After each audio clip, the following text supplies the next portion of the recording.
Welcome to the session, dear students. Today's session, fourth semester zoology, animal physiology. Now we will discuss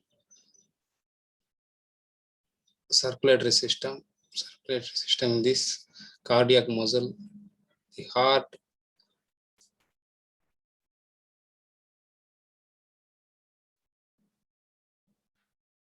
cardiac muscle, the heart as a pump and function of the heart valves.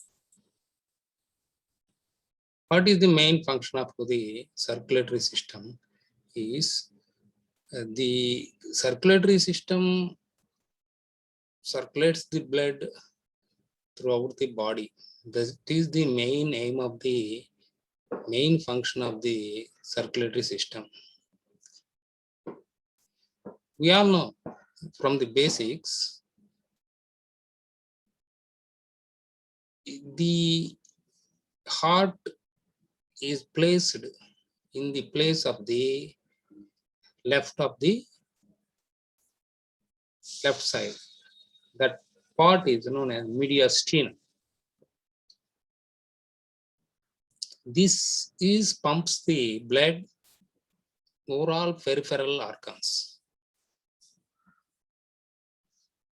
We have four chambers, that is auricles and ventricles, both sides, left side and right side. Each atrium is weak primer pump for the ventricle, helping to move blood into the ventricle.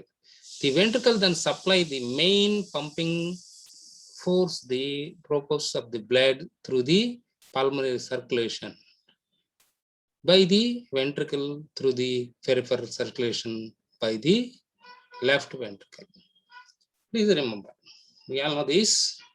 We have four chambers. The upper chambers is known as auricles. They are in smaller in size. The lower chambers is known as ventricles. When compared to the auricles, the ventricles are larger in size. Cardiac rhythmicity, transmitting the action potential throughout the cardiac muscle to cause the heart rhythmic beat. This rhythmical control system, depending on the some controlled neurons in cardiac muscles. Cardiac muscle is striated in the same manner in skeletal muscle. Further, cardiac muscle has a typical myofibril that contain actin and myosin filaments almost identical to those found in skeletal muscle. These filaments lie side by side and slide along one another during contraction in the same manner as occur in skeletal muscle. But in other ways, cardiac muscle is quite different from skeletal muscle. Cardiac muscle is a syncytial muscle because it has so many nucleus. The dark areas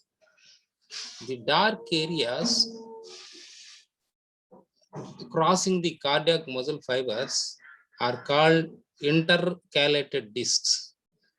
They are actually cell membranes that separate individual cardiac muscle cells from one another.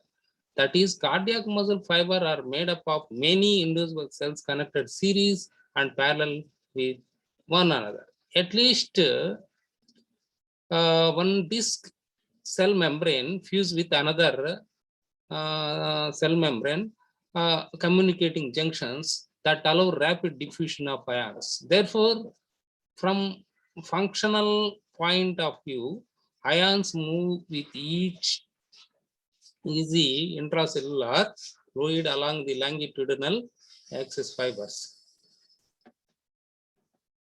Head and upper artery. This is the figure of the heart. We all know this. Cardiac heart. Here, aorta, pulmonary artery. These are pulmonary veins, left atrium, mitral valve, aortic valve, left ventricle, mitral valve, otherwise known as bicuspid valve. This is tricuspid valve. It is in right side, right ventricle, inferior cava, superior vena cava, right atrium, pulmonary valve. This is the diagram cross section of the heart. Here blue indicates the non-oxygenated blood, red indicates the oxygenated blood. Physiological anatomy of cardiac muscle. This is the syncytial interconnecting cardiac muscle. The action potential travel easily from one cardiac muscle cell to next, passed in intercalated discs. Thus, cardiac muscle is a syncytium of many heart muscle cells in which the cardiac cells are so interconnected. When one of the cells become excited, an action potential spreads to all of them from cell to cell through the latticework interconnections. The heart actually is composed of two syncytiums. The atrial syncytium, which constitute the wall of the two atria, the ventricular syncytium, which constitute the walls of two ventricles.